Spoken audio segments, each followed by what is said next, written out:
Thanks for being with us. Oil exploration firm Tullow is expressing interest in the new oil blocks that government wants to auction by close of this year. Group Chief Executive of Tullow, Paul McDad, disclosed this in an interaction with George Rafe after a media engagement in Accra. Both TEN and Jubilee have shown themselves to be very prolific areas, very significant resources, and that's why we've got the rig back drilling to add to those resources and increase production. So both fields are doing well, and in fact we're even thinking about bringing a second rig to accelerate that production build. So with regard to the new bidding round, as well as having a position in Ghana, we see a long-term future for Tullow Ghana, and that requires us to start thinking about new areas which will only add to our business here. So it's very much the success we've had and continue to have at Jubilee and TEN that encourages us to go for new acreage here in Ghana. Is it more about the fortunes, the bottom line, or just increasing the volumes as well? Because it will come at a cost as well in trying to do this thing or this stuff that you're doing. Yeah, no, I think we obviously have to make choices about where do we invest our money in Africa, and we have a fantastic experience of investment here in Ghana. So we enjoy working in countries and investing in countries where we have contract stability, good government relations, and an efficient government that allows us to get on and do our works. So we've been happy here in Ghana. It's a great place to invest, and we want to continue to grow our company beyond TEN and Jubilee. This will come at a cost. Any estimations right now in terms of this expression of interest and what you're looking forward to? No, I mean, it's far too early to work out how much new exploration license cost. It will come at a cost, but that, as I said, would be a really sound investment. It will be driven by the geology. If the geology is right and we find it attractive and interesting to pursue, then we will find the exploration funds. I mean, the company over the last year or so has really improved its financial position. We're at the end of 17.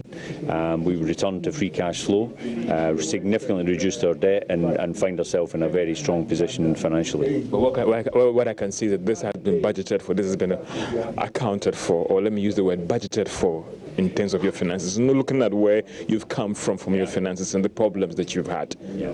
So, as we look ahead, obviously this year we've budgeted for all the work that we're doing here in Ghana. We're around TEN and Jubilee, and as we project the budgets for future years, one of the considerations would be about further expansion here in Ghana, and that would include the new bidding round.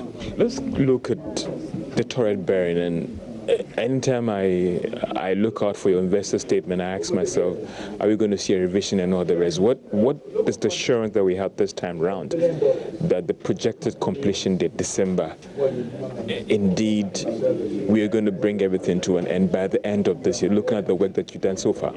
So the turret bearing, was a very significant problem at Jubilee. It's something that the industry still doesn't really quite understand why that happened. The team here in Ghana have done an exceptional job of managing it so far, because we've continued production throughout at very high levels as they think about this unique repair that we need to do. We decided to spend quite a bit of time just thinking through such that we got the right solution to the problem we had with the turret bearing, and that's now defined. We had a very successful shutdown earlier in the year. We're underway with the second one, which we expect to be equally successful, and that will allow us to close out the turret bearing towards the end of the year. So we're very confident that this matter will be behind us, which is really why we're back drilling in Jubilee, so that we can start to ramp up production.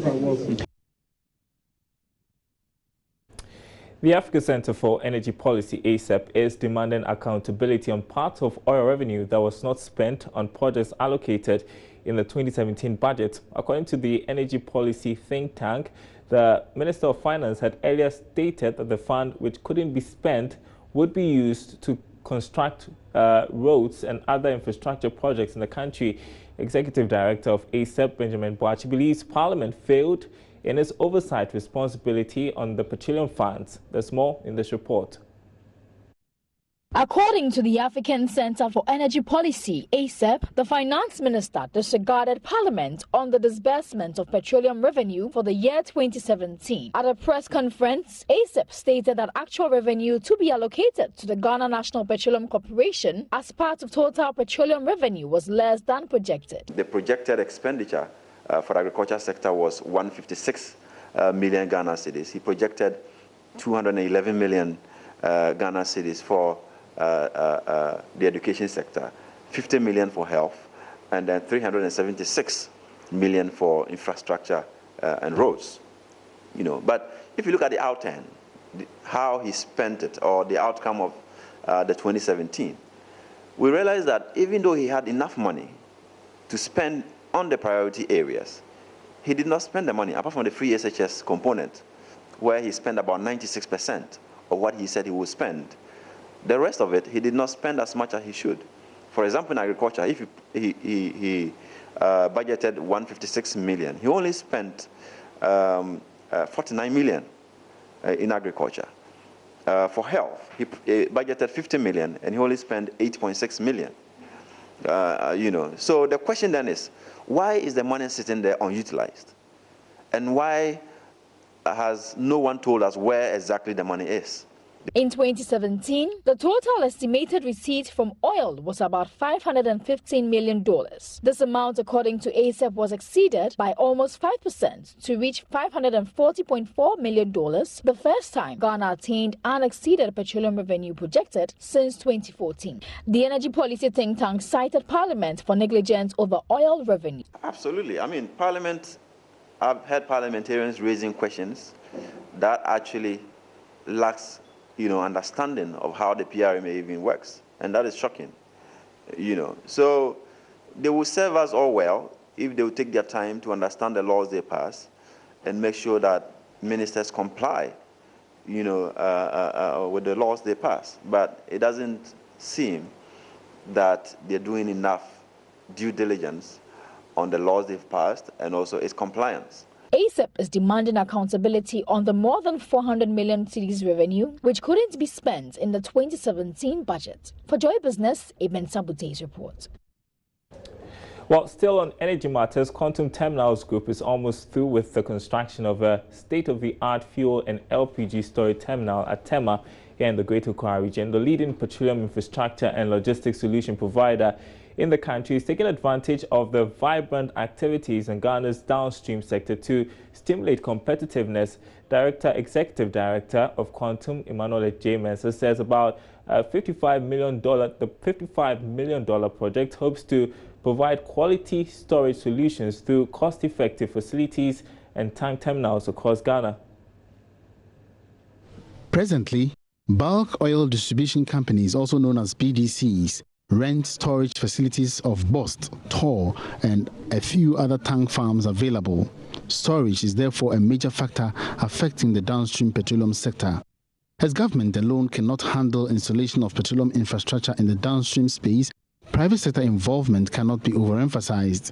Located in Tema, the Quantum Terminals Group project occupies a vast expanse of land with a 75,000 cubic meter oil storage terminal equipped with 8 truck loading bays. There's also a 30,000 cubic meter LPG tank farm to store propane for the Early Power Plant, the largest LPG-fired power plant in the world. These projects are scheduled for completion from between June this year and February 2019. Executive Director of Quantum, Emmanuel J. Mensah, thinks the state-of-the-art facility will be a game-changer for the industry. It's going to be the fastest terminal in the country.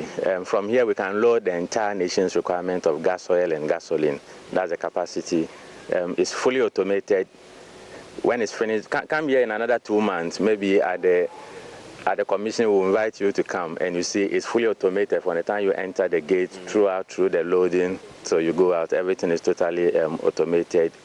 We have the only, we call it inline additivation system. From the time that a truck enters our gates, so it leaves, everything is automated. You are given a card, and that is what guides you through everything you do throughout the whole facility. There's minimal human intervention. So that makes sure that everybody gets exactly what you are supposed to get. The National Petroleum Authority has mandated the company to establish LPG bottling plants across the country, as it implements the new cylinder recirculation module by the end of the year. Emmanuel J. Mensah says the company is ready to deliver to satisfaction. We are working on it. If we look behind you, when you get over there, those are actually the largest LPG storage in sub-Saharan Africa. So we are going to add the cylinder just close by. That's for the one in Tema. The design is already complete. We are going into budgeting and fundraising now. And then the second one will come in Kumasi, and then the last one in Atuabo. Quantum is expected to put up some storage facilities in Kumasi within the next couple of years. The company early this month listed on the Ghana Stock Exchange to help it raise some long-term capital for further expansion works. In other news tonight, the Director General of the Registrar General's Department, Jemima Oware, is hopeful of the passage of the company's bill by the end of the year as the department pushes for autonomy. Though the department earns a lot in revenue, it is allocated just 13% to run its operations by the Ministry of Finance. Mrs. Oware explains to Joy Business being independent would enable the department improve its services. To ensure that we will become an autonomous office, there's going to be known the Office of the Registrar of Companies. What it means is that we'll hive off the other businesses that we carry out. You know, currently we register industrial property rights. There's going to be what we call a Ghana Industrial Property Office that will only deal separately with trademarks, patents, industrial designs. That'll be a separate office. Then we'll have the Office of the Registrar of Companies that will deal basically with companies, business names, partnerships, external companies, everything to do with businesses. That office will handle that. What will happen then is you have another registrar handling marriages and administration of estates. When that happens, we'll now focus on company registration and ensure that we improve the ease of doing business even better than we currently are. Because currently we're doing all that as well. But if we hive off and we have a separate office dedicated to only businesses, I believe we'll carry out better service for the government. That it will go through the processes and hopefully be passed this year? We're hoping very hard. It's another issue. When it gets to Parliament, there are committee meetings. You have to ensure that you structure the committee meetings effectively to get the bill passed in time. So we are talking with leadership to see how best that can be done. We're turning now to the banking sector, and the Bank of Ghana is taking steps to ensure that struggling banks do not collapse as a result of the new minimum capital requirement. It is proposing to set up a fund in this regard. We have details on the proposed fund in the following report. Sources say the fine details of this proposed fund will be made known after June. This is because at the time, the Bank of Ghana will be able to establish banks that cannot really meet the new minimum capital requirement of 400 million cedis before the December 31 deadline. The move would also ensure that there is no excuse for banks that may not meet the new levels and would not want to merge. Joy Business is also learning it could be another way of dealing with the local banks that are currently pushing for the deadline for meeting the 400 million cedis to be staggered over 4 years. It is, however, unclear for now how this fund will be administered. That is, whether it will be operated as a revolving fund or it will be giving as a loan to these banks wanting to merge, or it could later be converted as equity in banks that the Bank of Ghana has supported. Governor of the Bank of Ghana recently indicated that it is taking steps to ensure they know the banks that cannot meet the deadline way before the deadline. A recent report by the Bank of Ghana showed that it has spent over 5 billion cedis in supporting troubled banks in liquidity support.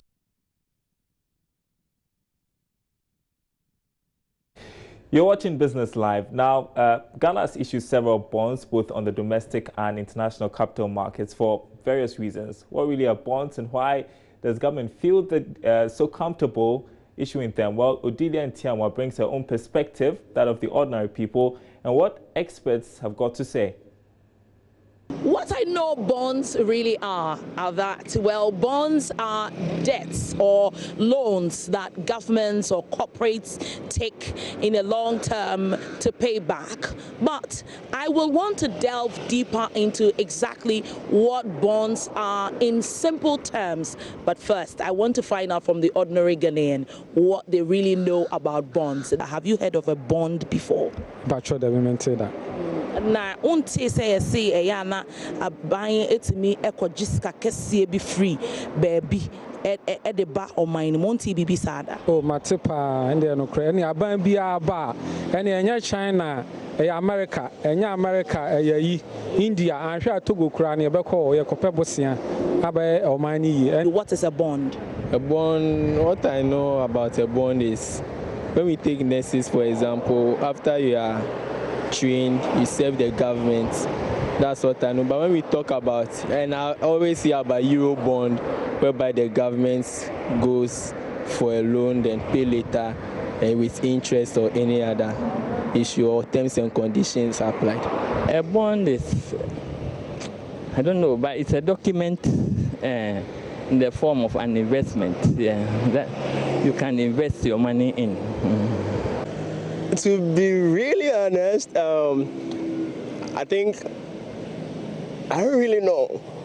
Heard about it in the news and that kind of stuff, but not really taking my time to. So you can't be bothered? Not that I can't be bothered. I think it's a subject of interest, and people would basically be interested in it depending on how directly or indirectly it affects them. A bond is basically an agreement between a borrower and a lender, to the extent that I borrow money from you, I give you a certificate to prove that I have taken something from you, and you hold that certificate until the term of the agreement expires, meaning that the loan period has expired, and so I need to back the certificate from you, refund your money to you. Over that period, you would also have earned something called an interest on that particular bond. What does it require to be able to issue a bond? What do I need to do? Well, basically, a bond is technically different from a bank credit. With the case of a bond, there is a market where if you don't want to wait till the maturity period of the bond, you can trade it with somebody who is prepared to take over your position, get your money, and walk away. Every time I think bonds, I think huge sums of money that is within a certain stipulated time. And so from 0 year to year 2, can I still call it a bond? Well, the classification of the bond, again, is a case of maturity. So, for instance, in our context here in Ghana, a bond will qualify from 2 years maturity and above.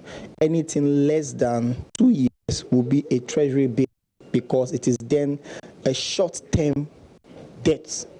Most of the time when the government requests for such agreements or bonds, the minimum amount required first issuance is 50,000 Ghana cedis and multiples of 1,000 Ghana cedis thereafter. As of March 2018, government bonds issued stood at 54.27 billion cedis. Out of this debt, foreign participation is 52%, while local investors 48%. The government of Ghana issues 95% of all bonds, with corporate bonds just making up 5%. Government bond issues have mostly been used to shore up government budget spending and pay back other bonds or debts. Odilia and Tiam are breaking it down there for you. Now, let's move on. Local fish farmers are pushing for partnership with government for the establishment of mini feed mills in selected zones in the country. The Ghana National Association of Fish Pond Farmers say high prices of feed currently accounts for 70% or more of production costs. National Chairman Jacob Enuansa says this and other challenges impede industry progress. He spoke to Live Business after the association's second quarter meeting in Kumasi. Fisheries and Aquaculture Development annual fish production target is 100,000 metric tons. Current production levels are around 38,000 metric tons, just above 1/3 of target. Tuesday's meeting in Kumasi saw fish farmers making a strong case for full potential of fish farming to be harnessed. The association says it is willing to partner governments on fish production program within the Planting for Food policy. National Chairman of the Ghana National Association of Fish Pond Farmers, Mr. Ainu Ansa, notes indigenous fish farmers can play a critical role in increasing production, but they are challenged by market forces. He says government should create opportunities to guide production models.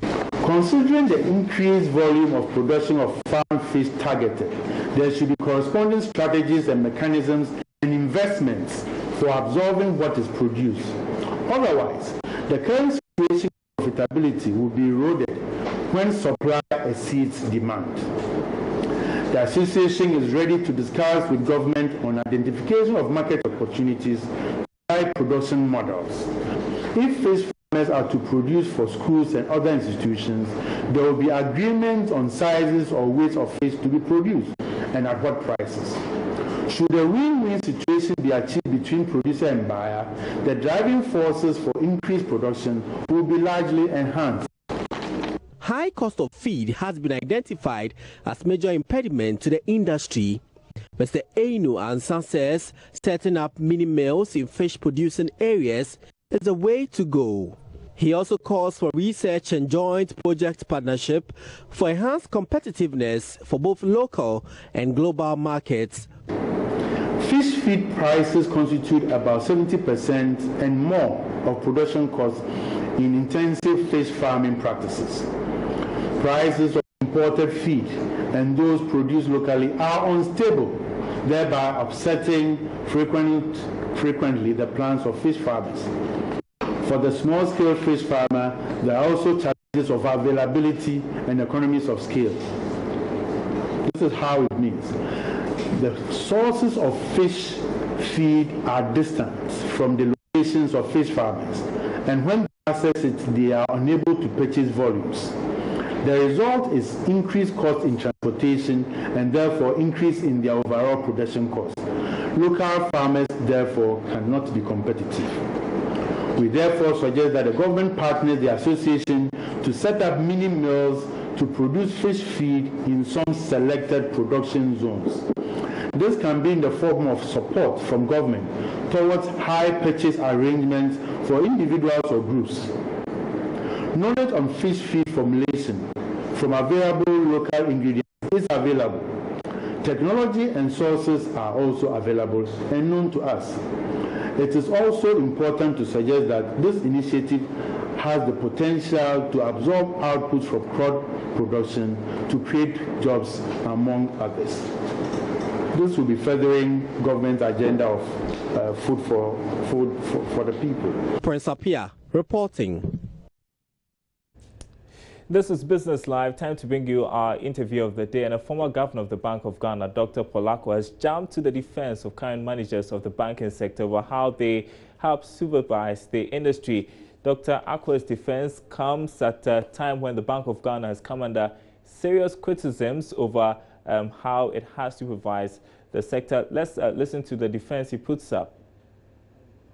The reports are that a number of banking institutions that need to be strengthened. And if that's the case, then there's a need for the regulatory authorities to enforce the law and for the institutions also to comply.